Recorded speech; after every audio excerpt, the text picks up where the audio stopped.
আসসালামু আলাইকুম প্রিয় ভিউয়ার্স, আমি কামাল হোসেন পরামর্শ টিভির পক্ষ থেকে আপনাদের সবাইকে জানাচ্ছি আন্তরিক অভিনন্দন। কেমন আছেন সবাই? নিশ্চয় ভালো আছেন।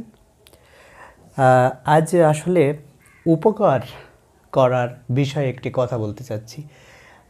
যে আমরা যখন মানুষের উপকার করি, অর্থাৎ আমি বা আপনি, আমরা যখন কোনো মানুষের উপকার করি, সেই যে উপকারটা করলাম, আমরা যার উপকার করলাম, সে যে কৃতজ্ঞতাটুকু প্রকাশ করবে, এটা কিন্তু অধিকাংশ ক্ষেত্রেই করে না। বরঞ্চ আমরা যে উপকার করলাম, সেই উপকারের বিনিময়ে আমরা যেটা পাই সেটা হলো যে তার কাছ থেকে প্রতিদানে আমরা অবহেলা, ঘৃণা, উল্টে আরও দোষ আমাদেরকে মানে যে তার উপকার করার জন্য আমাদের উপরে উল্টে দোষ চাপিয়ে দেওয়া হয়। আসলে বাস্তবতাটা হলো কি, যে আমরা জীবন চলার পথে একজন আরেকজন মানুষকে সহযোগিতা করব।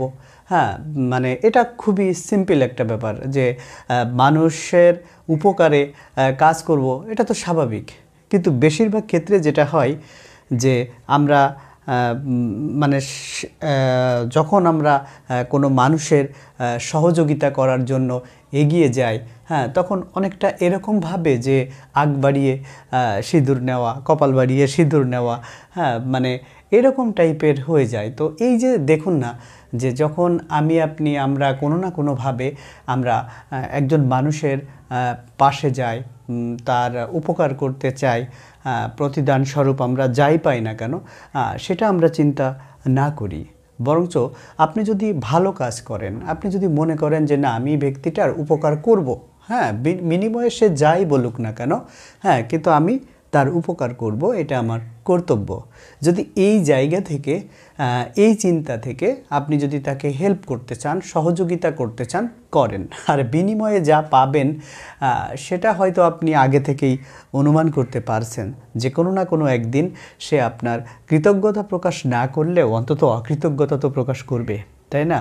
তো বিনিময়ে পাওয়ার আশা না করে যদি আমরা মানুষের উপকার করতে পারি, মানুষকে সহযোগিতা করতে পারি, এই যে মন মানসিকতাটা, এটা যদি সৃষ্টি করতে পারি যে না, আমি কিছু চাই না, কিন্তু আমি করতে চাই, আমি মানুষের জন্য ভালো কিছু করতে চাই, হ্যাঁ, দেন তখন দেখবেন যে আপনার আর কোনো খারাপ উদ্দেশ্য মনের ভেতরে থাকবে না।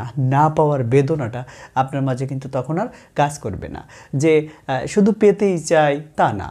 এই না পাওয়ার বেদনাটা আমাদেরকে কিন্তু অনেক সময় মানে ডিপ্রেশন সৃষ্টিতে সহযোগিতা করে। তো ওইটা যদি আমরা চিন্তা করি যে না, আমি কিছু পাবো না, আমি না পাওয়ার আশা নিয়েই আমি হেল্প করতে যাচ্ছি, তবে দেখবেন আপনি হ্যাপি থাকবেন। তখন আপনার কিন্তু ওই ডিপ্রেশনটা কাজ করবে না, আপনার ভেতরে বাজে টেন্ডেন্সি আসবে না, হ্যাঁ, আপনি খুবই দেখবেন যে মানে ইজি ফিল করছেন। আর এই চিন্তা, এই চেতনা নিয়ে এগিয়ে যান, দেখবেন ইনশাল্লাহ ভালো কিছু করতে পারবেন। তো ছোট্ট ভিডিওর আজ এ পর্যন্ত। ভালো থাকবেন সবাই। আল্লাহ হাফেজ।